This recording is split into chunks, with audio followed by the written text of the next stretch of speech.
All right, so this week I'm joined by MOOSEMAN Drew, and I just got to give a little bit of a prelude here.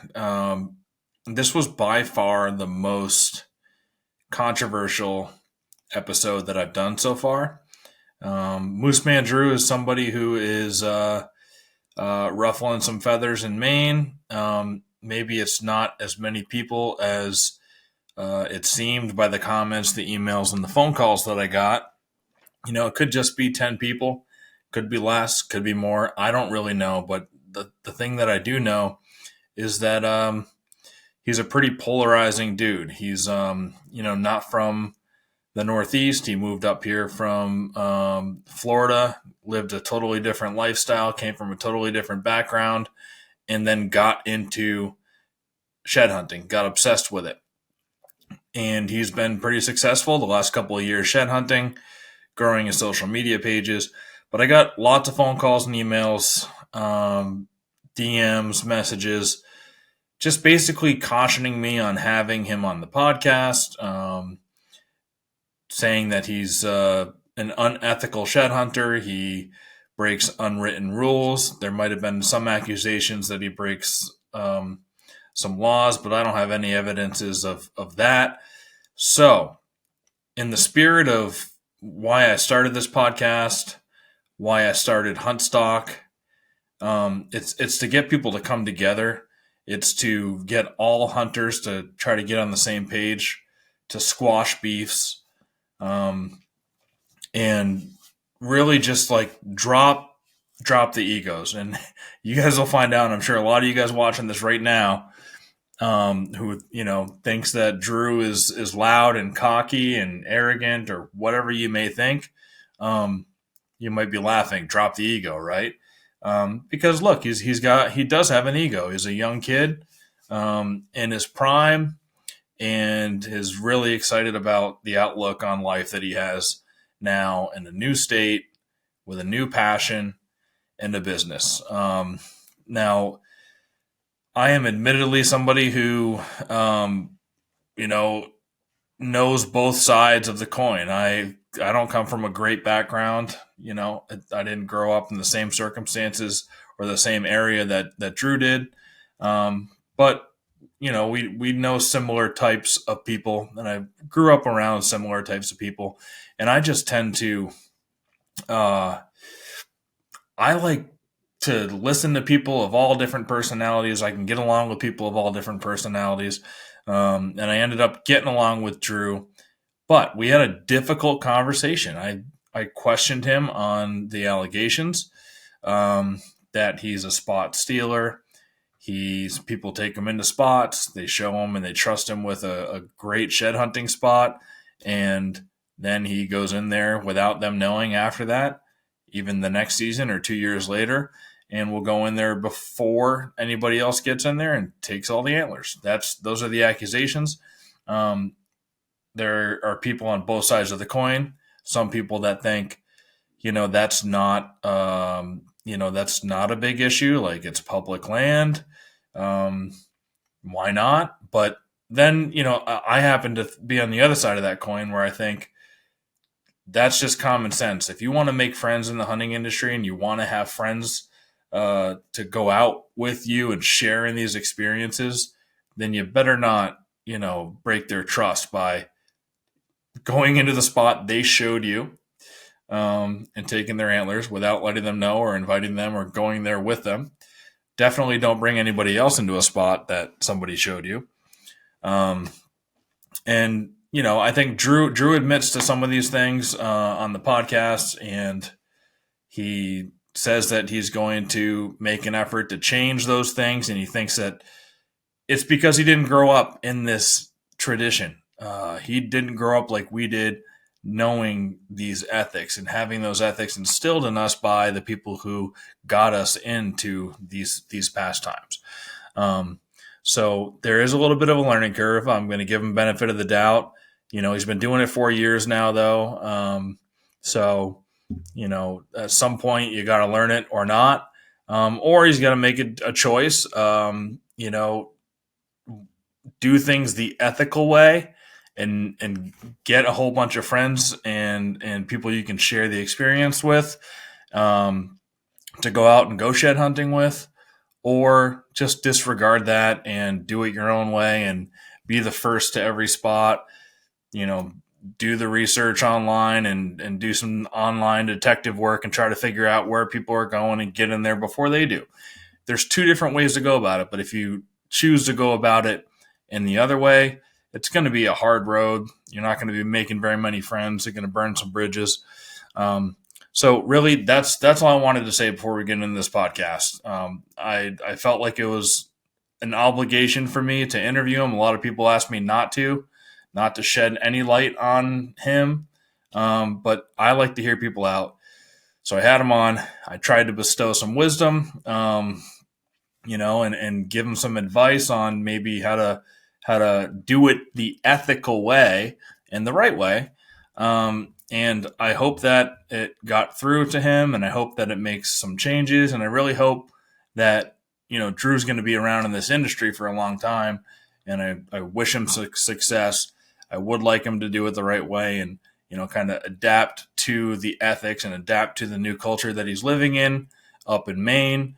But all of this is in that spirit of what we do at Huntstock, where we have everybody come from all walks of life. You got new hunters, you got legendary hunters, people who grew up hunting and know all the culture and the ethics, and people who are trying to learn all that stuff and have no idea what to do.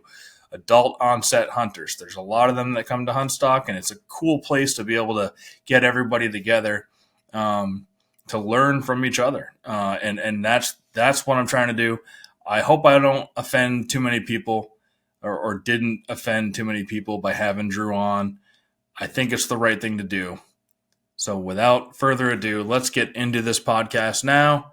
Here he is, Mooseman Drew Mayseal. Okay, welcome to another episode of the Hunt Suburbia podcast, and I'm joined by the Mooseman Drew. What's going on, folks? Your boy the Moose. I'm here with Pat, man. What's going on, Hunt Suburbia? Absolutely. Mooseman came down. You doing some business down around here, dropping off some chews? Yeah, dropping off some chews and doing a couple podcasts, Yeah. I'm glad I'm here, though, safe and sound, because, man, Massachusetts is crazy. I feel like the longer I live in Maine, the harder it is to, I'm always in the city. I'm in Massachusetts a lot. I'm in New York, But every time, as the years go by, it gets harder and harder to come down here and just deal with the madness, dude. The traffic, the infrastructure, on the side of the highway, there was a line to get in the car wash. Yeah, see, and they're blocking traffic. You're already used to the Maine lifestyle. The Maine life, huh? dude. Very slow, relaxed, peaceful. I love it. It's just...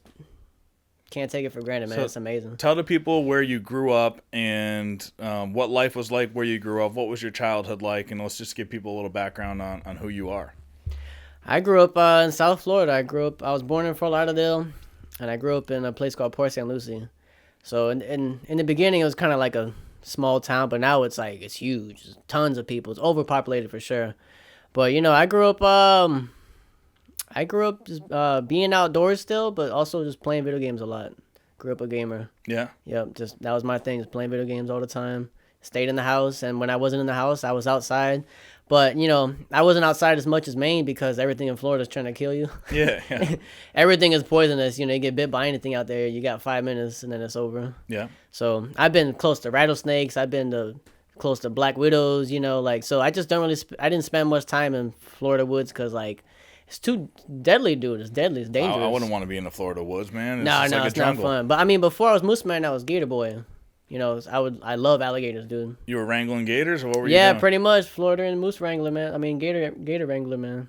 Freaking, you can't really, I'm not going to throw myself out there. You can't really touch the wildlife. You can't touch the gators. It's like gator harassment. There's actually, you get charged for that. But, I would touch the gator's tail and see them do their thing. And I would splash the water and call them up, just seeing them do their thing. But definitely a beautiful creature, just like the moose, just kind of like a dinosaur version. Yeah. Yeah. So a totally different, you talk about Florida and Maine, right? Same coast, but totally the complete opposite sides of the country. So what brought you up to Maine and your newfound obsession of finding moose antlers? What was it that brought you up? When I was 18, I got kicked out of my house for smoking weed. My dad, he's from Brazil, so he doesn't like that stuff. Alcohol's okay, but weed's not. So, when I was 18, I guess I was being defiant, being, just a bad kid. And, I didn't do anything bad. That's all I did was just smoke. And he just wasn't having it. He's like, you're not going to do it in my house. And, and I respect him for it, and I appreciate it because, that's what got me here. My mom, she came to me, she said, you want to move to Maine with grandma? And I was like, Maine, where's that? What is that? Because I'm from the city. I knew Maine was a state, but I didn't know where it was, what's over there, didn't exist to me, Same with moose. I didn't know what a moose was, heard of moose, didn't register, I'm in the city, I grew up fixing shoes. That was my original business. I would restore sneakers, Jordans, Nikes, anything, and I was like the number one in my town pretty much of just like fixing all the sneakers. Like to this day, people still call me asking to fix shoes. I'd rather be in the woods. Yeah, it's much more fun to be in the woods than be liable for. If you can figure out how to fix some boots, because everybody wears their boots out up here. Oh yeah, I fix boots too. I re-glue them things right back on. Yeah. That's actually, I was fixing a lot of boots when I first moved to Maine. That's what I was doing, was fixing boots. Yeah.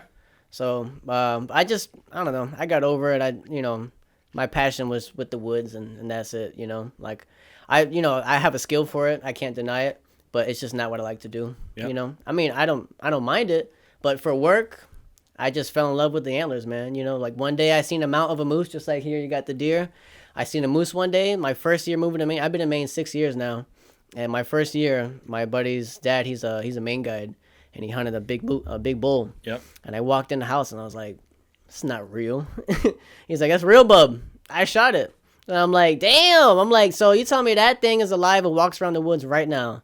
He's like, yep. And I'm like, I got to go see one. That's it. And they drop their antlers every year. But I didn't know that. I didn't know that. I didn't know that yet. I just knew that there was moose out here. So I spent all my time just looking for a moose, like nonstop, like as much as I could. I would go to. I had a buddy. He showed me where Rangeley is. Shout out to Sean, my guy Sean. He pretty much got me into hiking. I wasn't like as much of a hiker as I was now. Like back then I didn't hike at all. Just very. I was active. I was athletic. I was on the swim team, did a lot of sports, but I wasn't like much of a hiker or climber. You know. Yeah. But he took me to Rangeley one day, and Rangeley, it was gorgeous, but I didn't even register the trees. Like it just looked like endless woods to me. I could care less. I just wanted to see the moose. Yeah. And he got sick of taking me up. I asked too many times. He's like, dude, I grew up here. I don't care about no damn moose. Like. You go up north if you want to go see a moose. So I did. I would get in my Ford Taurus with no jack, no tire iron, no spare, and I would go to Rangeley and I would look for a moose. Just drive up and down Route 16 nonstop looking for a moose until it took me about like 8 months straight of looking to find a moose. I found one in Greenville, my first moose. Like alive, just on the side alive, of the yeah, road. just right in some dirt road. But you know where the B-52 crash site is in Greenville? No. Yeah, it's called Elephant Mountain, and there's a B-52 that crashed over there. Oh, yeah, I've heard about it, yeah. Yep. Pretty cool. You should check it out sometime. Yeah. So we went down in there, and there was a cow right in the road, and we were all freaking out, and we're like, oh, and I'm losing it. I'm damn near crying, And it's just a blessing to see. It's just a big, beautiful animal just hanging out, It is. And then I went ice fishing on Moosehead Lake January 2020, and then they picked me up on a snowmobile, took me out there to their, little secret honey hole out there. Was that a new kind of experience for you? Oh, yeah. I've never been on a snowmobile, never been ice fishing. And this is what I was in Maine like 2 years, and finally got on a snowmobile, and they took me out there. I've been to Moosehead before, but it wasn't like, I didn't do any exploring. To me at the time, just being at Moosehead was like being deep. Like I felt like I was way out there, like way off the grid. Yep. Little did I know where I'd be going now. Yeah, I go to some crazy spots now. But I got bored one day. I got bored on the ice. They were just, no flags were coming up. I got bored, so I'm like, I'm going to go walk around, So I walked on this island. And then after 30 minutes of walking through the snow, I found moose tracks. And I'm like, oh, I knew it was moose tracks. They were huge, big piles of dookie and everything. So I started following them, and then eventually I found my first antler. And I thought it was fake. I thought someone put it there. So, and when I realized it was real, I'm like, I pretty much cried. Took a bunch of pictures, and just like my friends called me and they're like, yo, you've been gone all day, where you at, you okay? And I'm like, dude, look what I found. I'm just crying on this island. Man, like, dude, look at this moose poop. Yeah. They're like, no, that's a deer. I'm like, no, dude, this moose for sure. Like, this ain't no deer. This is a big ass deer if it is. Yep. So you were like so green at that point. You were driving a Ford Taurus, like you said, no jack, no nothing. You had no idea what you were Totally doing. oblivious You to carry the all that dangers, stuff now? you know. Oh yeah, yeah. Yeah. I got to be over prepared. You know, I've been around a lot of super smart woodsmen, a lot of Maine guides, you know, a lot of old hunters, you know, that just taught me, you know, what to bring, you know, Yep. what, you know, survival gear, life straw, water, you know, a hatchet, chainsaw, you know. I carry two spares at all times, you know. I try to be over prepared. What I need is a winch now, and then I'll be all set. Yep. You know, but I don't really like to push it. You know, I don't like. I've been stuck a couple times. I got stuck in the snow. Haven't been stuck in mud yet, but you know, just got to be careful. You know, if the road's sketchy, I just pick a different road. Yep. You know, I don't push it. Yep. I learned my lesson.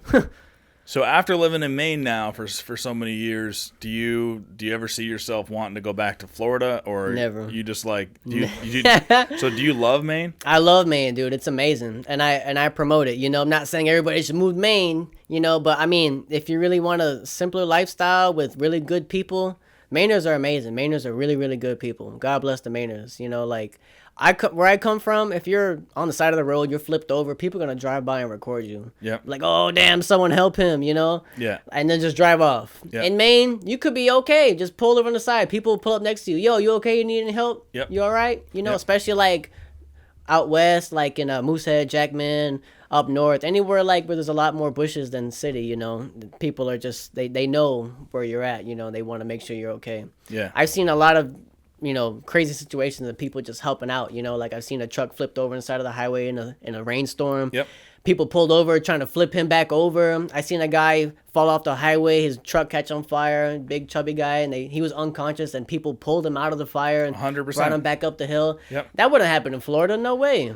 No way, dude. Yeah, dude, up here in the Northeast, it's old school America. It's just old school. There's hundreds of years of tradition, and people look out for each other. And Yep. it really is, it's an incredible place to live, and there's a lot of tradition that goes into it, right? And that's just one of the things that I want to talk about before we get too far into the podcast is the culture shock that you must have experienced moving from Florida to Maine, right? Immediate culture shock. It's completely different, but with that comes a different culture. And I just want to hear from you, like, what have you learned about the culture and the differences in the culture and the tradition as you've been, you know, trekking the woods of Maine, going out with people? I just want to talk a little bit about the culture, because there are people who are saying that you're spot stealing and things like that in the moose. We want to touch on that and talk through it a little bit with you, and just get your side of the story and some things. But what have you noticed about the culture? The biggest thing is that like people are very different out here in a good way. You know, the people in the city, they're more focused on themselves and what they look like and what other people think of them. People out here are just trying to provide for their family. You know, when I first moved here, I kind of I had like a bad perspective on hunting. I wasn't anti-hunting, but I felt like it was unnecessary. But it was just pure ignorance, because you know I'm not from the bush. You Yep. know, I grew up in the city, so I have no knowledge of hunting, no knowledge of wildlife management. You know, but through my years of being in Maine and just being around a lot of good woodsmen and just a lot of hunters and Maine guides, they've taught me. They've given me like a much better perspective on everything. You know, and so I have a much deeper like gratitude and understanding of the way things run over here. You know, like people are just trying to hunt deer and feed their family. That's all it is. You know, and Yep. they don't need somebody coming in here and talking a bunch of junk and talking a bunch of trash about, you know, like just hunting lifestyle, this and that. You know, like just being a a tree hugger, you know what I mean? Like, Yeah. oh no, why'd you kill that Yeah. animal? This and that, you know, like just that's just how it is over here, you know. Like it's deep woods, and it's a blessing that these animals are available for people to legally hunt and harvest and then feed their family with. You know, I think that's amazing. But at the time, I was just kind of like, what's the point? You know, like why you killing all these beautiful animals? You know, like I felt like. It was so hard for me to find that moose at first. I felt like because people killed them all, or like the ticks got them, you know, like Yeah. a little bit of both. But now that I realize how many deer and moose are in Maine, holy crap. Yeah. It's amazing. Yeah, But you wouldn't be able to do a dent on it with the amount of permits they give out, you know, for hunting. It's just, but you understand that now. Do you see yourself hunting at all in the future? a lot of people ask me that. I think so in the future. I'm not opposed to it. You know, I think I would start with coyotes Yeah. because they do a lot of damage to the deer. Yeah. So I definitely start with that, but I went hunting one day and it came down to it for me to, like pull the trigger on a deer and just didn't do it because Yeah. like I didn't want to do it. Do you I eat didn't want to meat? kill it. I eat meat. Yeah. I love deer. I love moose. Yeah.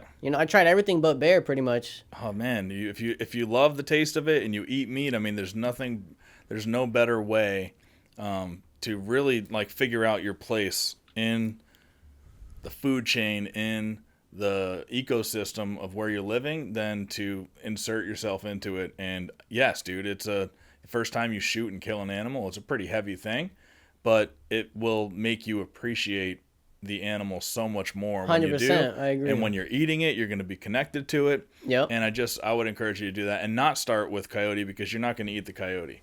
You're just going to shoot to kill. Oh, coyote don't taste good? And you're going to, no, people don't. I mean, some people I think will eat coyotes, but it's very rare that they do. Most people shoot them for predator control and don't eat them. And I think that if you're the first time you hunt something, it should be something that you're going to eat. Just food for thought, because you'll have a rationalization in your head. All these emotions are gonna come over you, and you're gonna be like, look, I'm gonna put this animal to good use. I'm gonna eat every piece of it. Use every and you bit. already enjoy it. Yep. So I would encourage you to give that a shot. And then so just for the people watching, yesterday you posted on your Instagram that you're coming down to do a podcast. Yeah, And yep. I didn't even know that you posted on there yet, but I started getting messages from people who are like, look, I just want you to, like, you should not have this kid on your podcast. I want you to, like, I want to tell you a little bit about, like, what, how he's going about shed hunting in Maine. Maybe he's crossing some unethical boundaries and barriers. And they all said, though, they like you. All the people who reached out, they like you as a person. They really admire your motivation, you got a gung-ho attitude, dude. You get out there and you put boots on the ground. They love those qualities about you, but they just think that you're not quite understanding the deep tradition that and the ethical unwritten rules that are a part of this northeastern hunting tradition. And I think that's probably a little bit of the case too. But I just want to talk through some of those stories with you, and it might be a little bit difficult, man, but it's like, and then give you a chance to just talk through some of it. And maybe, first of all, do you think that you've maybe done some things that are breaking the unwritten rules? At the time I didn't feel that way, but in a way, yes, 100%. Because the whole aspect of finding a spot in the woods with your buddy, it should be that respect that when you go back there, it should be with your buddy that you found it with, But sometimes there's miscommunications, and misperceptions. Maybe people like have a certain people assume that I'm aware of certain things, or like have that like that traditional mindset of like of the spots, just like when you go with someone, you got to go back with them. Otherwise, you let them know, and reach out and say your plans, or just search somewhere else, because there's a million spots in the woods, But there's been a misperception with a couple buddies of mine. We've had miscommunications about certain things, and we found a couple spots together, and then ended up venturing back over there myself. And I let them know, but they felt like that wasn't the right thing to do for me to just go back over there and keep looking. But I just I've been shed hunting for about 5 years now. This is my 5th season of shed hunting, and by far my best. And I've done nothing but explore in other areas, just branch out. But in past couple years, I have returned to areas that I found with a couple buddies, and they felt like I was kind of like sneaking my way in there and just trying to keep it a secret. But I just don't want to step on toes. I don't want that image being put out there like that. And so I've tried to just mend these wounds with my friends. But some things just, I don't know, some stuff worked out, some stuff didn't work out. But I think that like it sounds like you're admitting to a little bit that maybe you've done some wrong in the unwritten rules. And of course, man, nobody owns the land, if it's a private land, but people allow people on there to go shed hunting and hunting, like is the culture in the Northeast, or public land. Like, yeah, nobody owns the land of the spots. That's where it's the unwritten rule that you didn't grow up under, being a part of, right? Yeah. I have this mindset of that. Like, I want to find a lot of antlers. I found this good area. Let me branch out from that area and see where the moose are traveling. Let me follow the brook and see where they're going. What other cuts are around here where I can explore. And so I do this for a living. I don't do this for a hobby. And it just people think that I'm trying to go over them to get to an area when I'm really just so driven that I don't even see that initially. I don't even. They feel like I'm trying to screw them over, but I'm trying to not do that, but also trying to find antlers at the same time. Yeah. But it's just I need to communicate better with them so we can fix that. So so these issues don't happen. Because I don't want my friends to feel like I steal their spots. Yep. I've only had issues with a couple that's the people. Perception, man. That's the perception from but just 3 or 4 I just people need to who reached communicate. out. I need to communicate better with them and come to a better agreement. Because they put this assumption that I know about these hidden rules and stuff like that, like the just that respect of just the spots. I've just been so driven that I didn't even realize that's what I was doing. I just would challenge you to change that mentality. Yeah, 100%. When you move to a new place, you have to adapt to that culture. You have to, and like hundreds of years of tradition. Like in the Northeast, there's been a tradition where if you own private land but you don't post it, then anybody is allowed to come hunt it. And that was a thing that it's been here for hundreds of years. Now, as more people move from cities and move, northward and buy land, they're kind of going against that tradition by buying land and then posting it up and keeping it all the hunting or whatever, or just keep for the purpose of keeping hunters out of it. So things are starting to change that way. And it's so disheartening to the Northeastern culture. People who have lived here for hundreds of years, I've seen a lot of out-of-staters buy land up north and then post it all and put a gate and keep people out. But a lot of them have reason because a lot of people are messing up the roads. They go in there super early spring and they rut up the roads, destroy the roads, leave trash, So property owners just want to keep their place clean, which I get. But, it is tradition, to like you just said, like someone has land, it's not posted, they allow people to go in there. A lot of trails in Maine are privately owned, but they allow public access, and that's just one of the great traditions of Maine, and that's how Mainers roll, they're not stingy, they're not greedy. They just want everybody to enjoy the outdoors as much as they do. It's just certain things happen, and just people need to proceed a certain way. So I just want to give you kind of my perspective, because somebody who's grew up in Vermont, grew up in a hunting family that's many generations of hunters, and then moved south to where we're at now, and had to figure out my way in it's even a little bit different hunting down here. I've had to use a bow hunting versus rifle hunting in big woods. Now down here, bow hunting.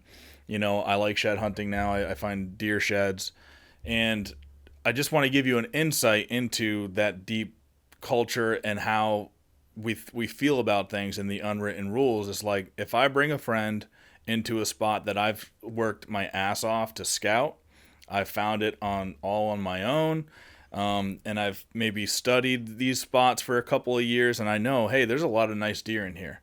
There's some bucks that maybe I wouldn't shoot, but I think a friend of mine who doesn't have as much time as I do to be out there scouting, like they would love to come in and shoot a deer like that.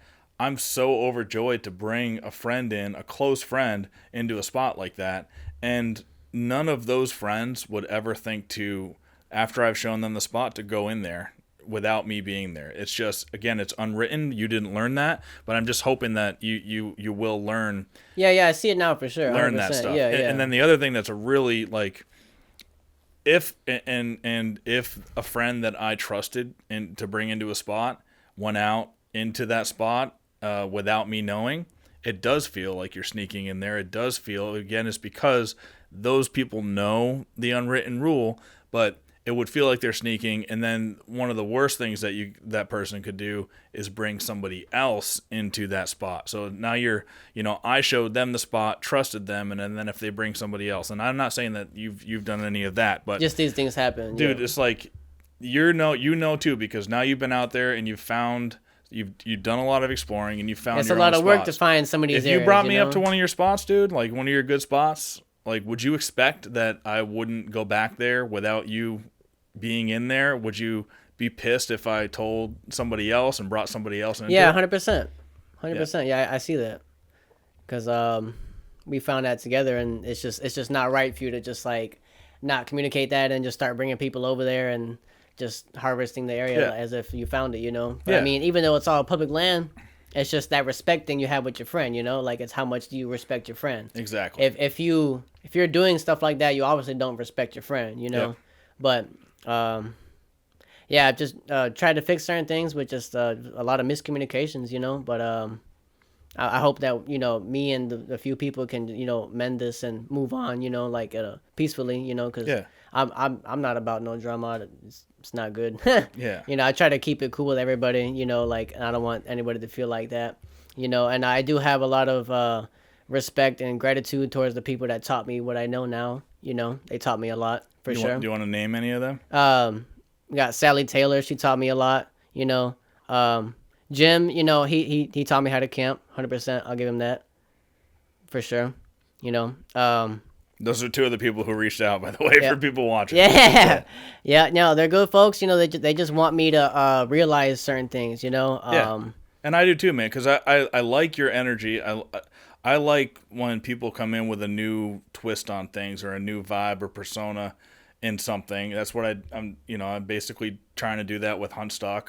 My hunting festival is just, take something that hunting shows have been around for a long time, but come with a new twist and do something new and exciting. Right, switch it up, something and different. bring hunters together. I like people to squash beefs. I don't want people to have any beefs. I like to try to be mediators in these situations. Right. And that's what I'm trying to do right now is because I know, man, you're going to be so much more successful in your business, in shed hunting, in everything, if you just switch, turn that motivational factor that you said you were kind of blinded, right? Going in just looking for antlers and not really thinking about, oh shit, I should think about these unwritten rules, Yep. That have been here for a long time. And like, if you can just switch that, you're going to mend all those bridges. You're going to build trust within the community. And dude, there's hundreds of thousands of acres of land out there. There's 35,000 bull moose in the state of Maine, 75,000, dropped brown sheds every year Annually. Yep. 20% of those are getting found. 80% of them are laying in the woods, man. Like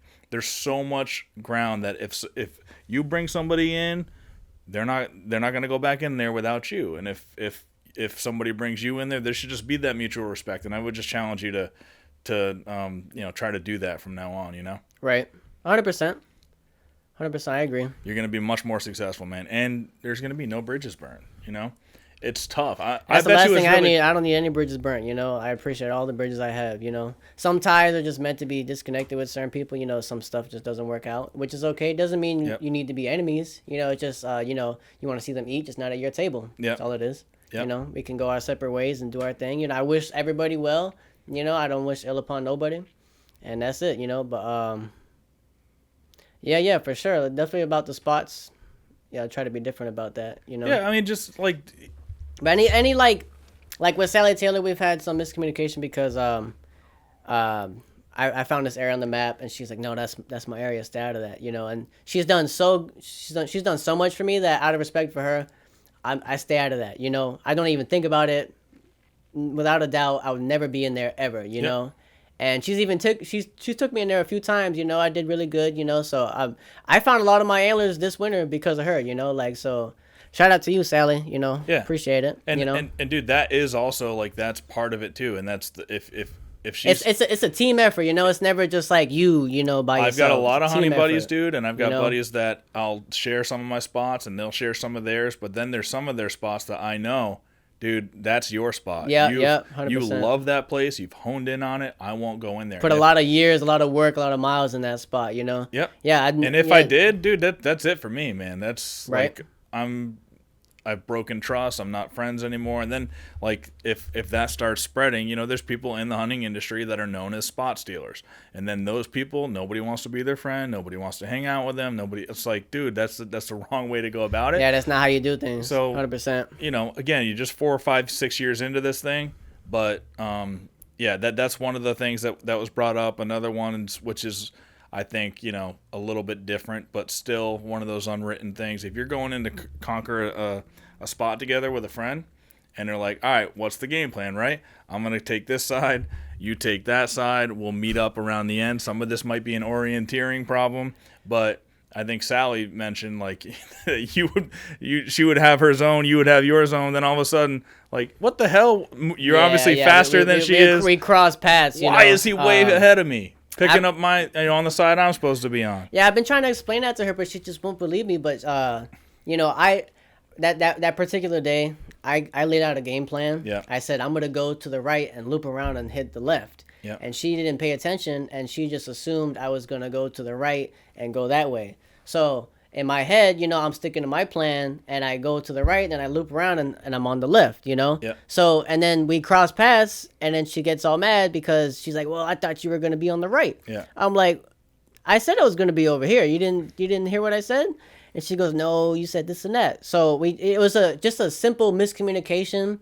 And the thing is, we're both really good shed hunters, and we're both looking for the same thing. We're both looking for sign. We're both looking for the right trees, the feed, the poop, the rubs, everything. So sometimes out of the patch of woods you're in, there's one particular area that just looks really, really good. Yeah. And it's just a coincidence that you may run into you will run into the same spot together at the same time. Oh, I say that with just hunters all the because time. You both eyeballed the same thing, That's true. So and But none of that would even be like just a like if I go into a place to shed hunt with my friends, and if it's truly just like, because we're not in there, it's not our business. We're not in there to try to make money. It's just I'm extremely excited and happy when my friend finds a shed, or if I'm hunting with them and they get a deer. That's part of it. That I think you'll grow to as you like get into this industry a little bit more and dive into the culture. Like there's gonna be a point where you're like, I just can't, like, I want all my friends to find the sheds, and I don't want to find any of them. Once you get to that point, dude, that's actually where I'm at. I've helped 8 people find their first antler, and I got a buddy, he has cerebral palsy, like he can barely walk, and he told me, he's like, dude, I want to find an antler. So I've been taking him up north and helping him find an antler. He's having a tough time walking, but he's a badass dude. He's driven, he walks with like the crutches, the sticks, Yep. And he has a tough time with like branches because he can't really move it out the way, so it's hitting his face, But he's out there looking, and that just seeing stuff like that, bringing people like him up, it makes me more grateful for everything I have, my legs, just everything. I'm able to hike the way I am, just seeing my buddy not being able to hike as hardcore as I can, it just makes you more thankful for certain things, And he hasn't found anything yet, but we're going on another trip soon. We've been on 2 trips so far. He told me, he gave me I gave him the confidence to go search by himself one day. That's awesome. I'm just like, dude, just be careful, be careful out there, But that's awesome. And I think like this is another thing that happens in the hunting industry too. When somebody gets into it and they're very new, like you, into it, you didn't grow up with it, but you're into it, and then you get obsessed with it. And then you get good at it. Like, you're good at finding antlers, and I know some hunters that are pretty new to hunting that are really good at it. What happens is then that person will introduce new people like you are, right? Yep. And if you don't already understand the unwritten rules or all the whole culture with it, then it could be kind of dangerous to introduce new people who don't have that same, like, they all should understand like all of those unwritten rules, you know what I'm saying? So just keep that in mind as you're doing that. That's why it's so important to just get that part first. You know what I mean? Yeah, just get that insight, of just how things run, like how. Yeah. And you don't want to ruffle other people, so you don't want to be looking over your shoulder. I don't want to step on toes, man. I don't like that. Being in the woods looking over your shoulder, dude. Yeah. That's no, that's not how you do it. You don't want to be doing that. Nope. So when I'm out there, I'm relaxed. I'm working. Like, I'm just looking for antlers, and I'm not thinking about peace of mind, any bro. type of drama. It's all peace. It's nature therapy, man. That's what I call it, because it's real. Like, no matter what you're doing out there, hunting, shed hunting, picking mushrooms, picking berries, you're out there in the land with the energy, with the animals. Enjoying yourself, not in society, not on your phone, not on TikTok. None of that. you're in the real world. Yeah. That's how I consider And it. it sounds to me like you really do love it. You're not just Love it, man. I have the bug. you're not just in it for the money. Nope, no way. It is your income right now, but you absolutely love it. So Yep, it's the passion, man. Like I've literally turned this into my life. Turned antlers into my life. I like love it so much that I quit my job, quit a reliable income to just start a business with antlers, you know? And so that's why a lot of people say that certain things I post come off as cocky or as me being wanting to be the best. I've never said I'm the best. I never want to be the best.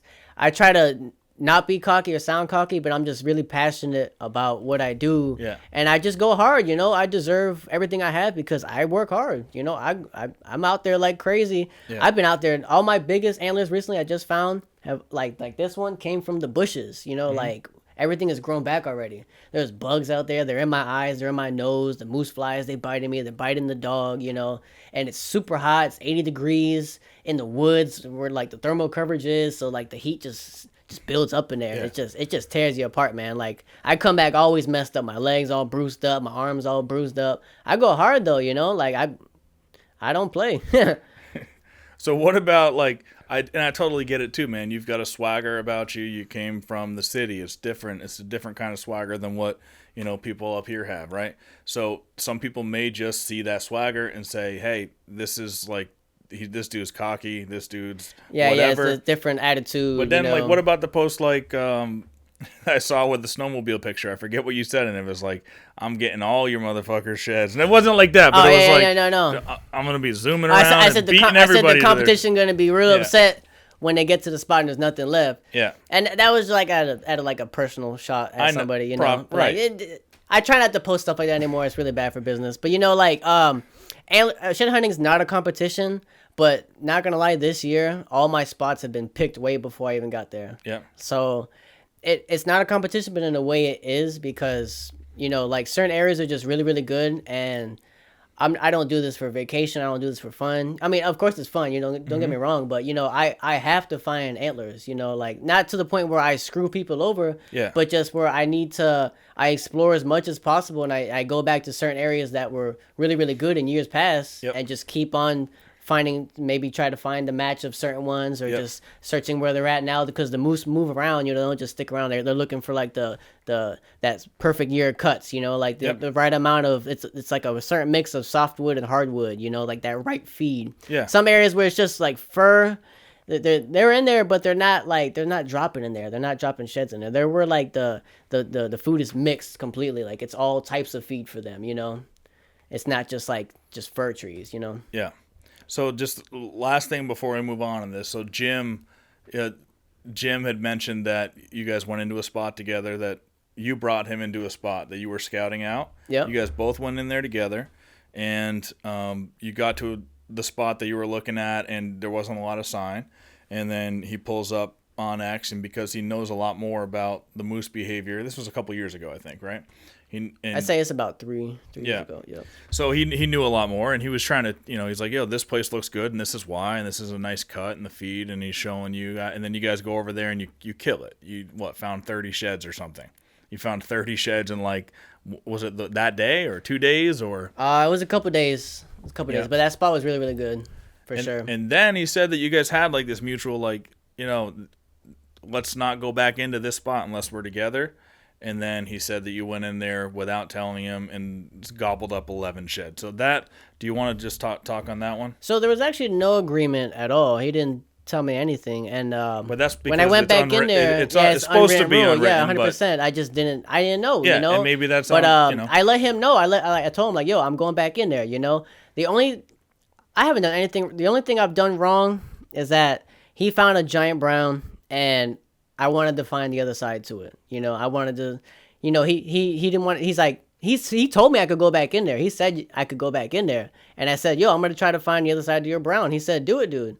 And I searched for a whole day with Kyle, my buddy Kyle, a super tall guy, and we didn't find nothing, you know? We didn't find a single thing. But at the time, I wanted to find that shed, but I should have been helping him find it to match it up, you know, to help him match that thing up. You know, not for me to just keep it for myself. Yeah. You know, that ain't right, you know? So that's one thing that I've done wrong for sure. Yep. Which I apologize for, you know. Oh, dude, but it just is what it is. I was just younger and didn't have that perspective at the time that, like, this is like a team effort. What are you Yeah. doing trying to like find the match before he does, you Yep. know?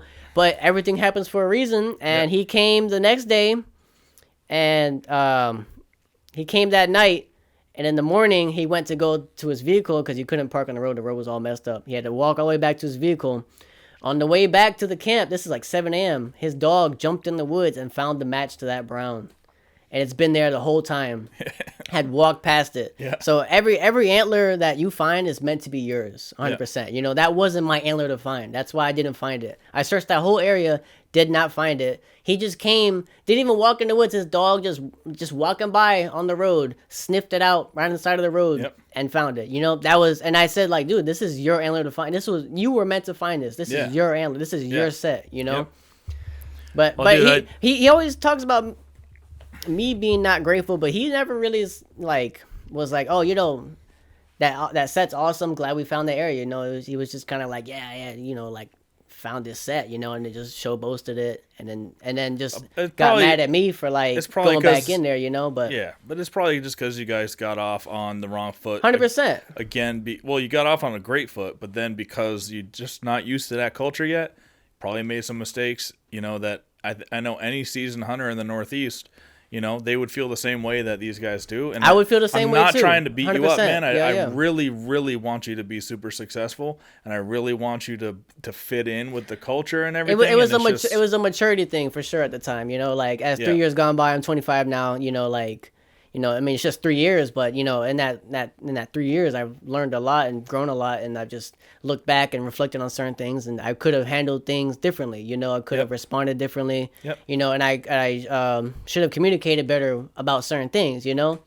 But I made an effort to amend things. I made an effort. We even explored more spots after that together. And we went back to several different spots together.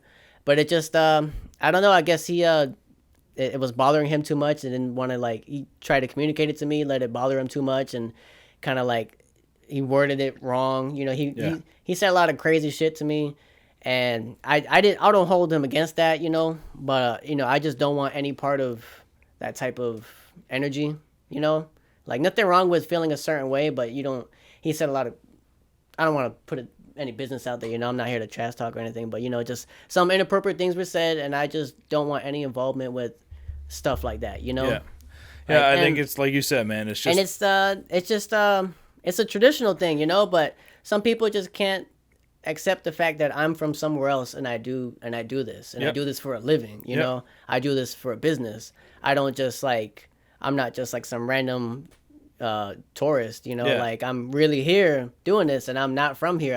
I'm complete opposite from the usual people that do this, Yep. and I've definitely had a lot of racist encounters. Not saying everybody's racist, just definitely had some threats and racist encounters.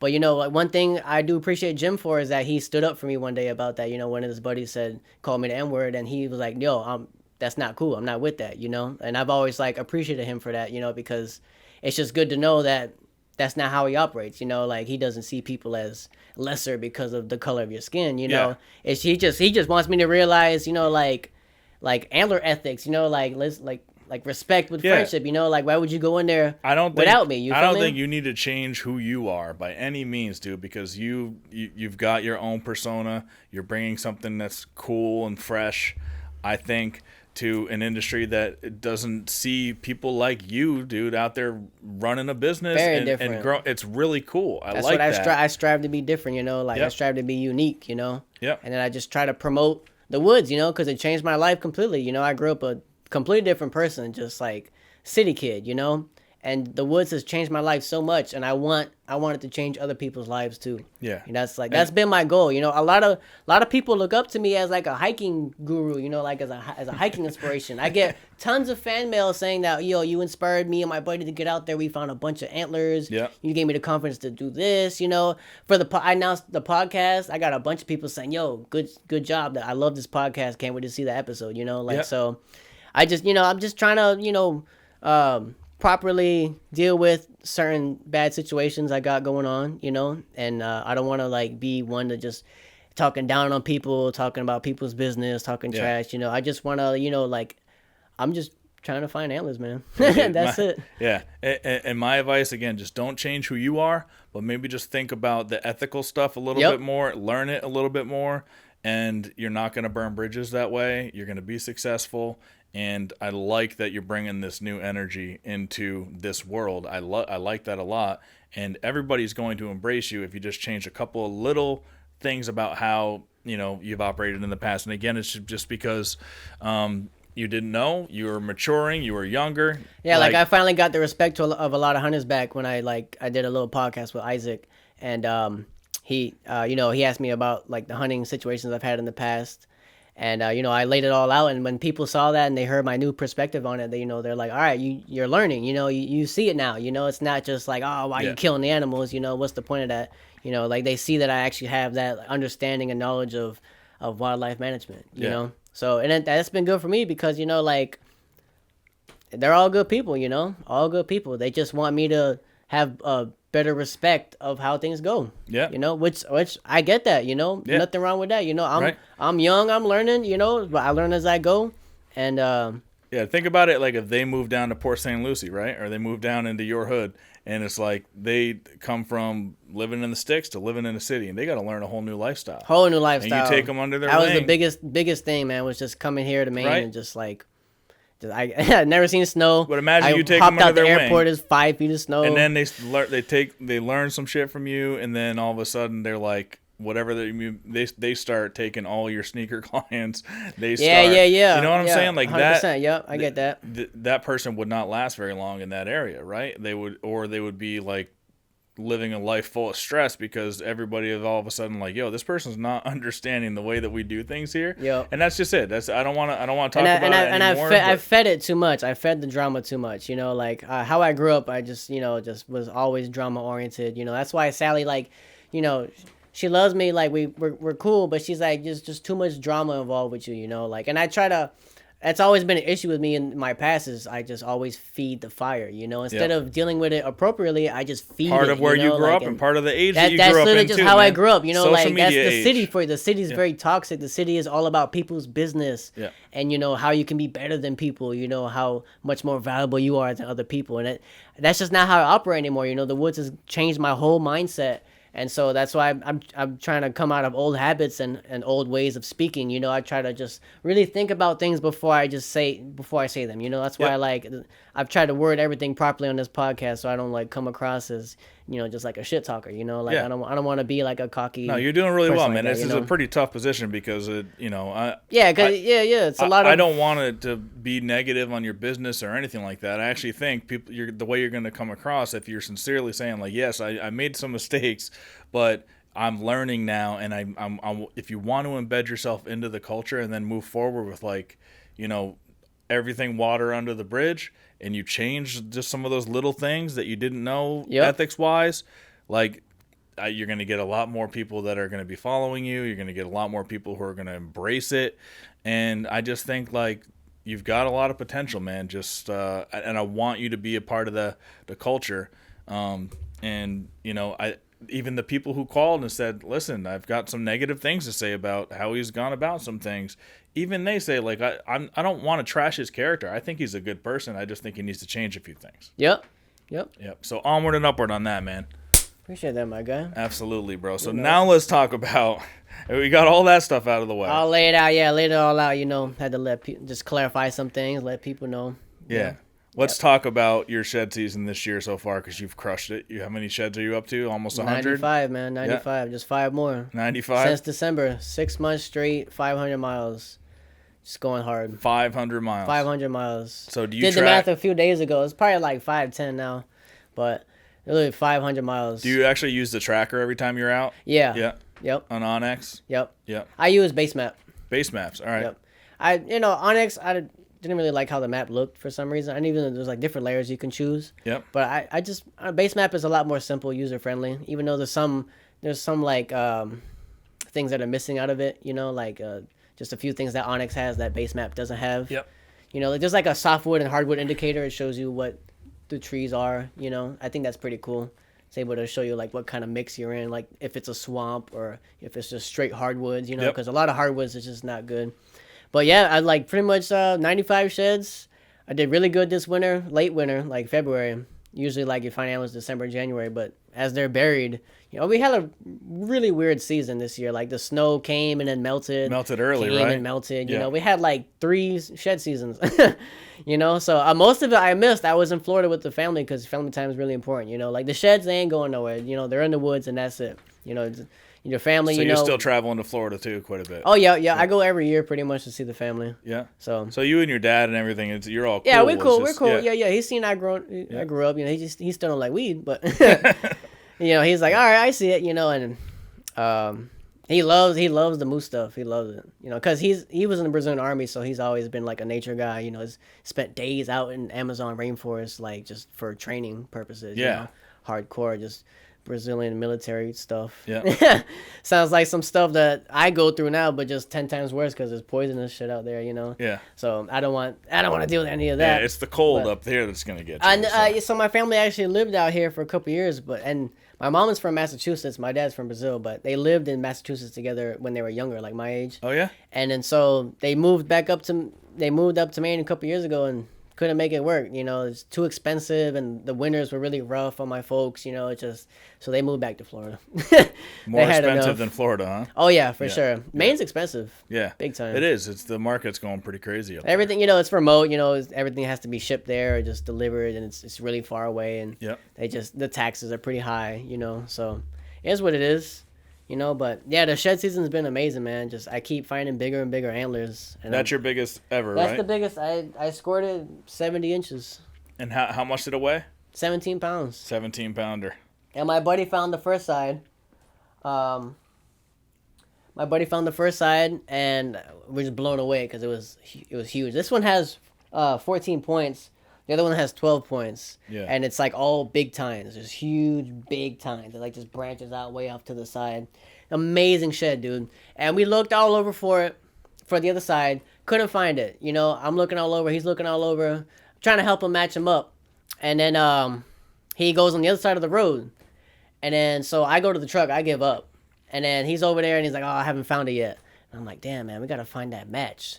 So I look on the side of the road on the other side. There's like a bunch of bushes and there's like an opening of the woods and there's a rub right there, like a rub tree. So I was like, might as well check it out.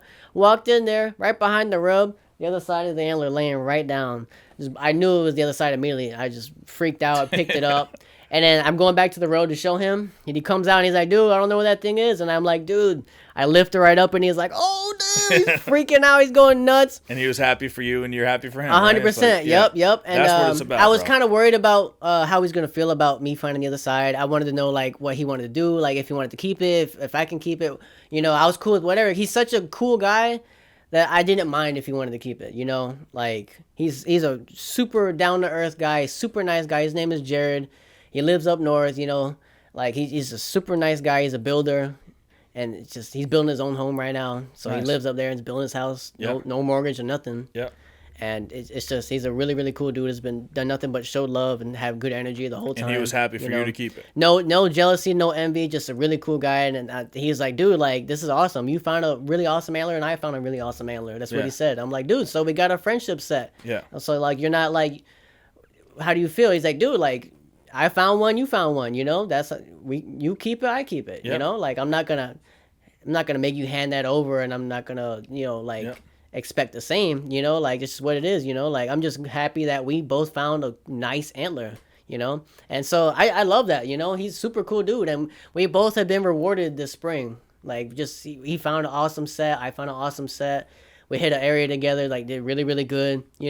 He has a different perspective on the whole like spot thing, so like I've gone about it different these days, like with him, that spot we found together up there, I asked him like, yo, I'm going to go back in there. Is that all right? He goes, dude, hit it up. No problem. Find as many as you can. So I just, it's all about the person, like you just have to know how they operate, so. Yeah, and it's just communication. It's Communication, it's like I made sure he was cool and that's it. I didn't want to step on his toes, like if, we went back in there together already for sure, but he was like, dude, like you want to go back in there? Go ahead, Yep. But that was laid out, you know what I mean? Like just I did it differently this time, like opposed to years in the past. Yeah. just winging it, you know. That's but good. Yeah, 100%. And it goes a long way, you know. Like you said, it really goes a long way, you know. That respect stays there, you know. There's no like animosity. There's no like Yep. we go home and then we're all thinking about the situation, how it Exactly. went different. You know, there's none of that. You know, it's all love, and I'm gonna go see him again in a couple weeks, and we're going on a camping trip. You know, even though kind Awesome. of rough out there with the bugs right now. Yeah.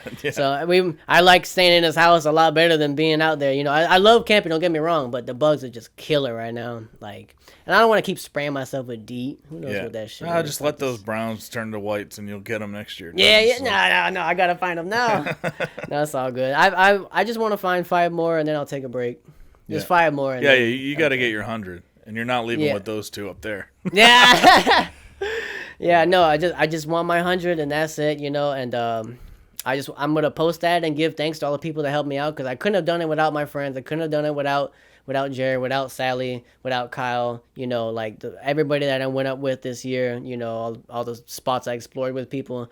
Couldn't have done it without any of them, and I'm super thankful. You know, but 100 aliens is gonna be insane. Yeah, that'll be You know, crazy. I can't wait man. to lay that out and take that picture, man. It's gonna be amazing. Yeah, I can't wait to see it.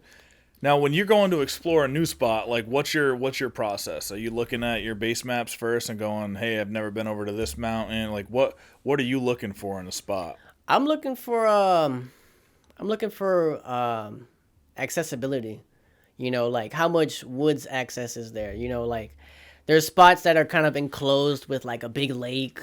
You know, kind of like cornered, like with a giant bog, big lake, a big river, stuff that animals can't really cross. Yeah, you got borders. I find, borders. I find that there's more moose, more antlers in areas that are like just very vast. You know, just endless cuts, and all around it is even more cuts. You know, there's just a few brooks here and there in between, but that's really good because brooks, you know, they cross that, they drink that in the winter, you know. But just I'm looking for like the biggest areas with the most access. You know, like the most like. In each corner, they can come from anywhere, opposed to just like it's just kind of like an enclosed area where a few moose live. You know, like doesn't mean that there's not moose in that area. You know, if there's the right feed, if there's water, if there's feed, there's moose in there, 100%. You know, but I feel like the places where there's way more cuts, way more woods, maybe like just a couple miles this way, a couple miles that way, way more moose in there for sure. And it's got to be the right cuts. I look at my phone, and then I look at what I'm around. You know, the trees. I kind of like judge the road. And I get this gut feeling. I get this just really butterfly feeling. Sometimes like you drive past a spot and you're like, Yeah. I don't know about that. And you back up and you look at it and you look at it some more and you're like, I don't know. You look at it some more and you're like, yeah, I gotta go in there. And every time I get that feeling, there's some antlers in there. Every time. Yep. Every time. It's just like you know what to look for. You know. Yep. It becomes a The sixth right sense, amount of dude. trees. Yeah. You know, I like brooks, and any type of water. You know, lately they've been in the swamps. So the swamps are kind of rough, but you know, if you want to find some big browns, you got to get in those swamps. Damn. I've been in the swamps all year. So I've been going like way north in the swamps. And I'm So kind of are you wearing waders and stuff when you're going in? No, I got these big muck boots, which help a lot cuz I actually did have to wear waders one time. I was gonna say you're not going over those muck boots at all. Like, No, sometimes yeah, Yeah. for sure. Dude, my feet are always wet out there. do you know how to start a fire without like a lighter and stuff? Do you have any of that woodsman? Oh skill yeah, yet? 100%. Yep. Yeah. I haven't had to yet. I almost had to one day. I actually fell in a frozen brook one day. Yeah, you gotta be careful. Fell man. right in, and then thankfully the truck was right up the hill. But my clothes froze and everything, and yep. Do you carry like a survival kit and stuff with you? Yeah. I got a survival kit. I got a first aid kit. You know, and I just carry a bunch of tools in the truck in case parts break. I've had caliper bolts fall out. You know, all types of things Chainsaw like in the that. truck. I don't have a chainsaw. I got No? a nice hatchet. I gotta get a chainsaw because you know, like one you're- day a big maple Yeah. tree could fall down and block the road, and Yep. me hitting the axe a long time. A lot of swings, man. Yeah. Holy crap. Yeah, dude. Yeah, get a chainsaw. Yeah, right. They're not super expensive. You can find them at yard sales and stuff. I could find like a Pretty little cheap, yeah. chainsaw, you know. Yeah. Probably like $100. Yeah, but definitely make sure you got one of them. What about guns? Do you shoot guns or have any guns or? I don't have a gun anymore. I had a gun when I first started. I lost it. You lost People it? not gonna like this one. Don't kill me for no. this one, folks. But I lost my first gun 5 years ago. It was a high point. It wasn't even a good of a gun. But I was up in Jackman on this mountain, and the mountain was rough. It was thick, and I had a crappy holster, and it took the gun right off the holster and some really bushy stuff. And I looked all over. I looked for days. Went back in there for a couple days. Couldn't find a thing. it's destroyed now. It's been 5 years, but I filed a police report. I let Jackman PD know, like, let the sheriff know, like, hey, listen, I lost my gun. This is the serial number. You got to file a police It report. was pretty much. just a pistol? Just a pistol. Yeah. But things gone, dude. Yeah. Lost it. So, I'm going to get another gun. I haven't had a chance yet. I need to get a gun because, there's black bears and there's mountain lions. You never know what's going to happen. You never know, dude. It's always good to be safe. You never need a gun until you need it. Well, and You know also, what I mean? if you got stuck on a road or something, you didn't have your chainsaw and a big tree is over and you need some food, I mean, you can Things happen, man. Things happen. I've learned a lot of things over the years, I'm not professional. Never said I was, I've definitely got a lot to learn still. Yep. That's why I'm trying to become a Maine guide. My pops is giving me hell about it. He's like, you should have your license already. But the thing is, like, I'm from the city. You don't just come from the city and become a Maine guide. It doesn't work like that. It's a really hard test from what I've heard. It's a hard test, and you need to know it all. Yeah. I need to know everything from search and rescue to the names of the plants, animals, fish, birds. I need to be able to tie knots. I can have a maximum group of 12 people, 13 max. I need to know all the parts of the compass, topography. It's not just like, okay, tie a knot and you're a Maine guide. Yeah, it's going to take a few years for you to People that are learn all Maine of it. guides grew up out here, fishing with their dad, like just being in the woods, going hunting their whole life, Those are Maine guides. I'm coming from the ground up, just learning everything, just trying to take it as much as I can, being around as many wise woodsmen as possible, Yeah. Dude, one of the places I think that you're really going to learn a lot is at Huntstock this year. Oh, for real? Yeah, man. Huntstock, the culture is there. From all the states in the Northeast, everybody goes down there. That's where you're going to learn. You'll learn a whole bunch from people. You'll like, that's where I think you're going to get a lot of this, culture education too. Is just at Huntstock. Yep. Yeah, I can't wait for you to see what I what can't that's wait. like, I can't wait, man. I've been trying to go to Huntstock. I just been super busy, or I'm in the woods usually. I miss a lot of events because I'm in the woods every year. People hit me up all the time. This is where you August. at? I mean, this is going to be the very end of your show. Oh season. yeah. Hey, I'm still out there for sure. It's bushy, but August I'm pretty much done. I kind of start back up in September. Yeah. Around the fall time. Visibility gets better. But yeah, August I'm pretty much done. It's hot. It's buggy. So you're out there shed hunting in September too? Oh yeah. Oh, all year. You're there Every during month. deer season. You're out shed hunting.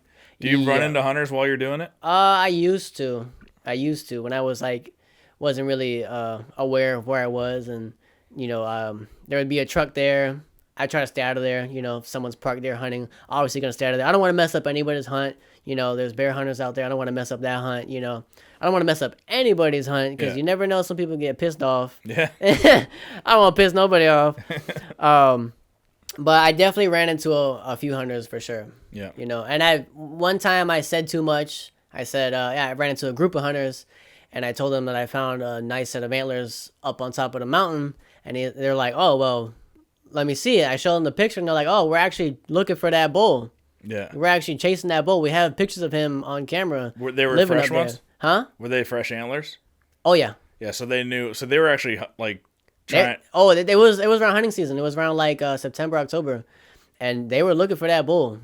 They didn't find him. I found him though. Yeah. Oh man, he came to the camp one night. I'm on top of the hill, on top of the ridge, right by this big steep brook, and there was a cow at 11 o'clock at night making a sound.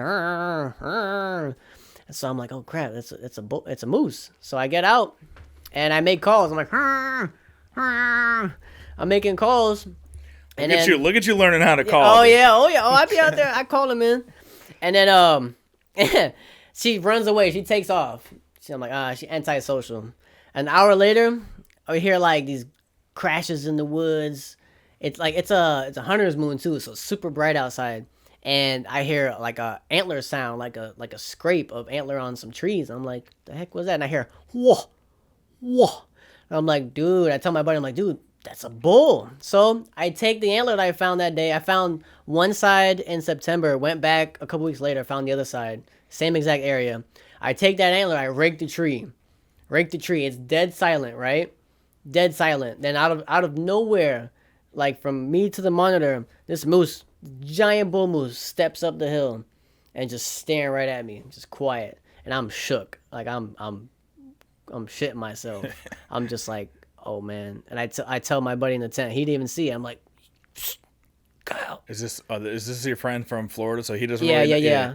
He to talk about that real quick. I know him since 5th grade. His name is Kyle. Super tall Jamaican guy with a big afro. Everybody knows Kyle. You can't miss Kyle. He's like a freaking ladder. But Maine is so amazing that I convinced him to move out here and help me find antlers. Just join me on adventures, you know. So he used to live with me and grandma, and then we got our own place, and then he recently got his own place. He got sick of me. He got his own place. Yeah. We're still friends, you know. We actually live down the street from each other now. You know, he just wants he wants his own space, yeah, which is no problem. You know, you know that happens. But the Maine woods has been so amazing. He moved out here. He took 2 trips. He took a summer trip, and he's like, I want to move out here. I'm like, well, dude, you can't just come to Maine like I did. There's no way. You got to see the winter first. You got to see if you can survive. So he came in the winter. He came in January. We had a great trip. We found a bunch of antlers, fresh browns. We saw a bunch of moose. We saw 2 moose sparring. And then he survived, and he's like, dude, I think I could do it. So he moved up. He moved up that next summer, dude. Sweet. And he's been living in Maine for like 4 years now ever since. That's cool. What's he doing for work? Is he works at Pine State. They like he deliver like alcohol and stuff. Like he works in his warehouse. Yeah, so he found a good job. Yep, found a good job, and he's been chilling, you know. Yep. And he's been joining with me on every camping trip pretty much, except for a few. He needs a break sometimes, you know. he loves being out there, but he ain't as hardcore. You got a lot of drive, dude. That's the thing. Yeah. Like I'm just super passionate about it. Like I any day I can, I go up north. You know, I could go up north, go back home 3 hours down south, and then the next day go back up north because I just love it so much. You know? How are you ever going to find a woman that's going to put up with that obsession, bro? I don't know, man. Gonna have to marry a moose. Moose lady. Yeah, or somebody who's into it too, you know? Yeah. Oh, I've seen a couple of beautiful pieces out there looking for antlers too. You know, I've seen some pretty girls, you know? Yeah. Just how the hell did you find that? How did you find her? Where is she from? Oh, maybe one day, man. You never. Oh, I've had a couple of chicks in my life because that, the obsession. I've kind of like. They didn't like the antlers. Not saying they didn't not like the antlers, but they started to have a deep appreciation for like nature and being out there, and they started falling in love with being in the woods and hiking, you know? Because like, how can you not like hiking unless you're afraid of bugs or don't want to be outside? How can you not like hiking? You know, just being out there with the peace, hearing the birds. Oh, you know, it's just really good for you mentally, emotionally, and physically. You know what I mean? Yeah. And you can't beat that. You know? I mean, 500 miles is going to keep anybody in shape, dude. Right. But no hot chick wants to run through the swamps with me, I'll tell you that. Oh, my hair. There might be one, man. Don't give up yet. Yeah, never say never, man. You never know what's out there. You know, some beautiful women out there, and you never know what they like. Everybody likes something, you know? So it don't matter what she look like, she could love the woods, you know? Yeah. And she don't even have to be beautiful, you know? Like, I feel like a lot of, you know, sometimes I have too high of standards, I guess, and a lot of people my age and guys, they just got too high of a standard. They want like the hottest chick ever, you know, but a lot of people your age are is she gonna be a good mother though, you know? Like is she gonna take care of your kids? You know, she gonna take care of you? You know, it ain't just about the looks, you know, it's like who is she as a person? What kind of heart does she have? How does she treat people? Is she the right woman to bear your children? You feel me? Like is she gonna just piss off and go drinking at the clubs, or she's gonna take care of your children, you know? While you're out there paying the bills, working, someone got to take care of the children. That's how I grew up, and that's how I want my family to be, too. I want, 5-6 kids, and, you know, I'll go work, get the money. If my wife, she want to work, she can, you know, but... Yeah, get this, you know, the next 5 years while you're still in your 20s. Yeah, get as many miles on as you can in the woods. Oh, yeah, until them kids come. It will decrease once you have kids. So, oh, yeah. So I know a lot of people I know that have kids and are like, dude, I just wish I could, but I got kids. Get it out of your system every time. Now, bro. Oh, yeah. I don't think I'll ever get out of my system. But most people in their 20s, like in your age, and coming from where you come from, are out at the clubs, or they're out doing doing bad stuff. They don't see it, doing way bad stuff, man. So you're ahead of the curve there, man. Yep. Appreciate it. Especially where I'm from, you know, people my age, where I'm from, just a lot of people I graduated high school with are locked up just for breaking in houses and breaking in cars and selling bad things, you know. Just freedom is everything, man. Like it's not worth it, you know. A quick few bucks, you know, a little crime ain't worth the freedom of being able to go in the woods and just 100%. That peace, that just ability to go anywhere, explore anywhere you want, as long as it ain't posted. 100%, dude. I love that, man. That's why I promote it so much, because, you know, if I can get people out of the streets and in the woods, or at least hiking a little bit more, being outside, doing something more than just being in the house, being on the phone, being in front of a screen. You know, nothing wrong with entertainment, nothing wrong with watching movies, playing video games, but you want to just be outside, man. You know, it's really good for you. You know, if you like spend at least a couple days outside, you're something mentally resets because of like all the fake light from the phone and everything. It really affects you. Yep. You know, so as you are out there camping, it actually like increases mental health and it really helps you like grounding too. Yeah, 100%. Because that blue light's really damaging to your eyes and your head. You know, people don't realize that. You know, that's why a lot of people don't sleep. It's because they're on the phone at night like crazy, and it actually is bad for REM sleep. All these Wi-Fi signals and the Bluetooth 5G, and everything is just, yeah. you know, that's what's amazing about the outdoors. Mm-hmm. Yeah, and I know you're gonna inspire a bunch of people, man. So again, that's what I want to keep doing that, man. Nature therapy is everything. It changed my life. It could change other people's lives too. You know what I mean? Yep. So and it's the best thing for you. Nothing better than that. You know, get up off the phone, get out the street. You know, I got people that ride around with guns and because they're afraid, they're at the gas station with a gun, ready for anything to happen. Why you gotta live like that? You know, there's no need.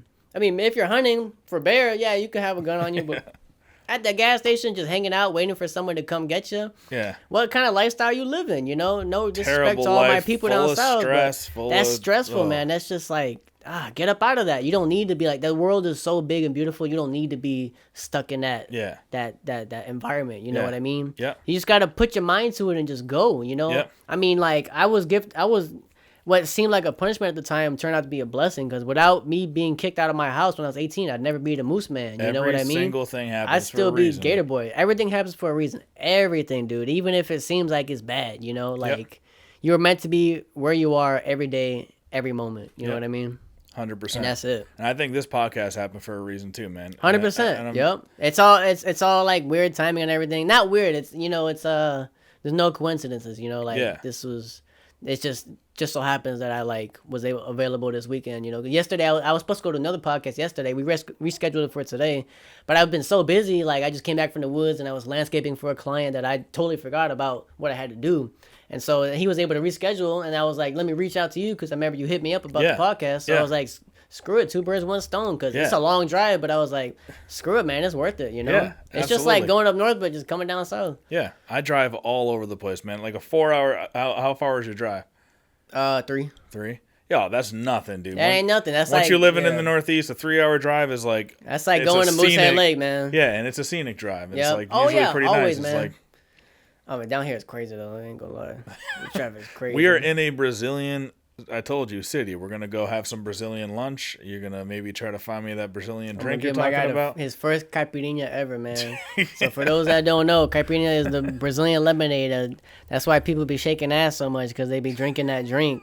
You know, so that's why. Just so you know, it's fermented sugar cane with lime juice, sugar, and ice, dude. Dude, yeah, it's really good. When I drink normally, it's just like a light beer, maybe some red wine or some whiskey. So I haven't had what you're talking about. What is it? Caipirinha. Yeah, pretty good. Caipirinha. You got it. I spoke some Spanish. Yeah. I dated some Spanish girls. It's the same thing. It's just different accent. You know, like it's very similar. Spanish and Portuguese. Yeah. You know? Oh yeah, I forget it's Portuguese. Portuguese. It's pretty cool. You live in a Brazilian area, man. I would love to. Yeah. Like great food. Oh, great food, dude. You ever been to like one of those bakeries yet? A Brazilian bakery? No, I haven't. I know a bunch of them. You though, should. But I haven't There's been a Brazilian bakery. They make like cheese bread things, like these baked cheese bread things called pão de queijo. It's just cheese bread. Super good. And then they make coxinhas, which is like a fried chicken teardrop. So it's like dough with breadcrumbs, and inside is like a seasoned chicken. And they fry it, and it is so good. Not good for your heart, but good for your soul. Good to have every now and then. Just like everything. I overdo it, man. I get like, because I grew up eating them things. I'm Brazilian, you know, so. And you're still 25. You got time to reverse it. I don't know. You know what I mean? I just had a colonoscopy last week. Oh yeah. So because I contracted beaver fever from a moose antler. Yeah. I've been meaning to talk about that too. Yeah, I love this stuff so much that it almost took my life, you know? Like, I caught a parasite from the woods off a moose antler. What, were you licking the antler? Like... No, just by touching it and touching my face or eating a sandwich or something, you know? Like, it infected me, and I was sick for 2 months straight, and I lost, like, 30 pounds. I don't have 30 pounds to lose. I'm skin and bones already, dude. So I was really, like, just straight up bones. And I had a whole bunch of Is this you with the 30 pounds back on you? Did you gain it back? I gained like 10 pounds back. I'm still like skinny from it, you know, like I lost a lot of weight from it. And I usually am 140 pounds, you know, for a skinny guy, that's average, you know, but I dropped down to like 120. Jeez. That's like sick, you know, sick dying. And then, so now I'm 130, you know, I'm cool with that. You know, I'd like to be 140 because 130 don't really feel right to me. Like, it's just like, that's too light, you know, like I'm almost 6 feet tall. I should be like at least 140, 150. You know what I mean? Yeah. But I had diarrhea and stomach pain every day for 2 months straight, every single day from that moose antler. Geez, so what are you gonna do to stop that from happening again? Like you can bring. That's why I want to talk to the people on the podcast, man. Just like sanitation is everything in the woods. Sanitation is everything. Don't just think because you're out there, it's clean. You know, you wanna bring some. You want to be wipes careful. or something. Hand sanitizer or wipes, and people are like, for what? You know, but dude, like it's real. I almost got killed by a parasite from the woods. From a moose antler. My dog found an antler buried in the snow in a mud hole, like really early spring last year. And it was a super nice antler. Pulled it out of the snow, just a tine sticking out. Huge antler. Blown away to see it. But it did smell really funky. It had some yellow liquid on it. You know, I thought it was just being in the mud and the water. Just they rot pretty much. You know, they get all funky and stinky. But my friend never touched it. The dog never touched it. I got sick 2 weeks later. And I don't know what was getting me sick. I just had intense stomach. It got worse and worse every day. Stomach pain every day, and to the point where I couldn't even eat food. I went up north, on a camping trip. one of the spots I found with Jim, and then I was not feeling good. I couldn't even hike. Every step was like being punched in the gut, and so buddy of mine, Jamie Knight, he told me, he's like, dude, I've had stomach issues before. Like, if you're in the woods right now, you should get home and get some help, you know, if you're feeling that way. So I left my tent, I left Aroostook County, and I went back down south to the hospital. Went to the hospital, and they told me I had a stomach ulcer. She was really cute, but she didn't even test me for nothing. So, you know, that cuteness didn't get her nowhere, you know, she didn't test me for it. She just assumed I had a stomach ulcer. She's like, your symptoms sounds like you have a stomach ulcer. I know you have a stomach ulcer. So she gave me a bunch of pills for the ulcer, which basically it prevents your body from producing stomach acid. So I was eating food. There's no stomach acid to break it down, and my digestive system is compromised with a parasite. Yeah. So I was having a really rough few months. It was hell. Honestly, the hardest thing I've ever been through in my life. It was you wake up 5 a.m., pain, hardcore, all day. It'd go away for 30 minutes and come back for 10 minutes straight pain. Go away for an hour, come back again, straight pain. All day, every day, not one break. Nonstop. In the woods, last spring, I found about 40 antlers with this situation going on. Because it happened, I got sick during shed season. And I'm like, dude, I waited all year for this. I'm not going to let this ruin my shed season. So I kept on hiking. You know, I did what I could. You know, I did a little herbal medication to help with the pain. You feel me? But I still found about 35, 40 antlers, which is awesome. But my health was just going down for sure. I had to take random dumps in the woods, every 10 minutes. What does this thing do if it goes unchecked? It's just, what is it doing inside? It can kill you. It kills you. It's just it's destroying. It attacks your digestive system. So how'd you end up actually getting it diagnosed the right thing? My doctor, she couldn't figure it out, and she was getting pissed off, and she was like, dude, it's well, you are in the woods a lot, so let's test you for some parasites. How about that? I had to take a stool sample. I had to shit in this little tiny cup with a little popsicle spoon. Yeah. That was messed up because it was all liquid. I don't want to gross nobody out on the podcast, you know, but it was just straight liquid. So yeah, you had a parasite in you. Dude, it was so bad. And it came back positive with Giardia. And they're like, no wonder. So you never had an ulcer. You have this parasite that attacks your digestive system. Yeah. So yeah, it took another month to recover after that. After I took the pills, you take 4 pills in one go, took another month to recover. There's a lot of people that drink out of streams. Don't do it. And they swear, they're like, look, the odds of getting it are so low. It's not worth it, man. Yeah, it's just not. It really isn't. It's not worth it. Get a life straw like you have. Proof. I'm telling y'all, don't do it. Don't drink unless you have a life straw. Don't do it. And be careful with antlers. You know, depending on where it drops, you don't have to really worry about it. But, just really, if you're going to pick up a bunch of old funky antlers in swamps, especially places where beavers are really prevalent, You know, you want to be really careful and just don't ever touch your face. Don't smoke anything. Don't eat a sandwich. Get back to the truck or carry hand sanitizer with you. Carry with you some wipes and just clean your hands. And you'll save yourself so much torture. Yeah. Because That's good it advice. really almost took my life, for Yeah, real. that's good And advice. I'm so glad I'm still here, man. But because of that situation with the Giardia, it like kind of destroyed my guts. So like I had like issue with fast food last year. Just trying to gain the weight back. Ate a bunch of quarter pounders and chicken nuggets and stuff. And instead of gaining weight, it just kind of like clogged in my guts and caused inflammation. Jeez, man. So that's why I went and got the colonoscopy done, because I was having inflammation in my colon. Yeah. Which And it's all goes back to the Giardia. yeah. Yeah. Yep. Literally. I mean, also like poor eating habits too. You know, like I ate a lot of fast food in my day. You know, like just a lot of fried food, a lot of cheese, a lot of Chinese food. Who knows what that is? You know, like just the stuff they put in certain foods is just not good. And I've really gotten smart about, because I'm from the city, and people in the city, they're not conscious about that. They don't care about what the food is, as long as it tastes good. You know, like all these. There's so many fake ass cereals with all these food dyes in it, red 40, yellow this. Yep. Everything. If you go in the cereal section, it's hard to find one box of cereal without some food dye in it. You know, cereal is crazy. really bad for you, but most people think it's good for you. Yeah, dude. Like, vitamins in it. Okay, vitamins, but also Alzheimer's in it. You know, like dementia cereal. Come on, man. Like it's just stuff is just so bad for you. Like deodorant got aluminum in it. That's why a lot of people get like tumors in their in their armpits, because they just rubbing aluminum on their arms for You know what's 20 good plus for you? years, Deer man. meat, moose meat. Yeah. Nope. Straight from the land. No BS. Just That's why you just come on, bro. organic. You just gotta hunt. eating the leaves. You gotta get into it. Yeah. You gotta give it a try. Yeah, because then I can get my own meat. You know, I don't need to. You know, I get some meat donated sometimes. How much you know, would 300 pounds of beef cost you? a lot of money, Shit dude. ton of money, man. Man, Kill a couple of deer, just put them in the freezer. how much is a hunting license?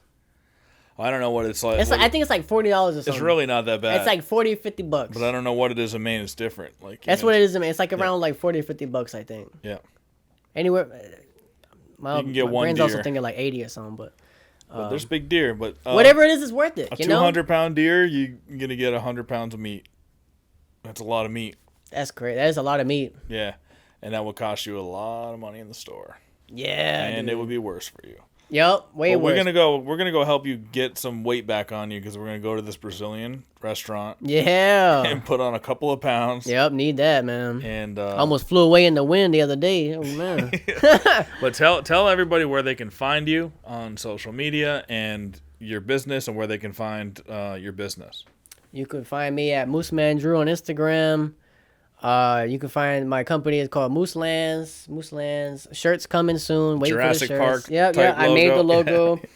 I put a moose instead of a T-Rex. I put mountains in the back, and That's I took cool. out the jungle trees. I put in fir trees. That's So cool. and a lot of people are hitting me up for the shirts, and I got to get that out there. You know, just I want to make sure the quality is right before I just start shipping people shirts and Yeah. hoodies. You know. Yeah, But, totally. But yeah, man. Yo, thanks for having me on the podcast, man. Absolutely, I really man. appreciate it. Glad we Absolutely. could clarify some things, get some things, you know, worded properly, you know. So Absolutely, man. a lot- I you know, see just good a things better in you. perspective of certain things, and that, like, you know, a lot of the rules of just how things go over here, you know, with Yeah. the woods, you know. Yeah, I see a lot of good things in your future, man. Just tweaking, learning those ethics and the culture, and you're going to do really good for yourself if sir. you just follow the rules of the road and Follow the rules of the road. follow the rules of the road, man. Hey, make sure everybody come to Huntstock, man. Don't logging forget, roads. come to Huntstock. Yeah, That's the place. you're going to be at Huntstock, right? I'll be at Huntstock, 100%. So- Come down there. I mean, you're going to meet so many good people, man, and people. You're going to see how you are embraced there, and I really do think you're going to get an infusion of culture there, which is awesome, and I can't wait for you to experience it. So, Looking forward to it, man. I really am. It's going to be great. thanks again for coming on, bro. Appreciate Yeah, it. man. Thank you for having me.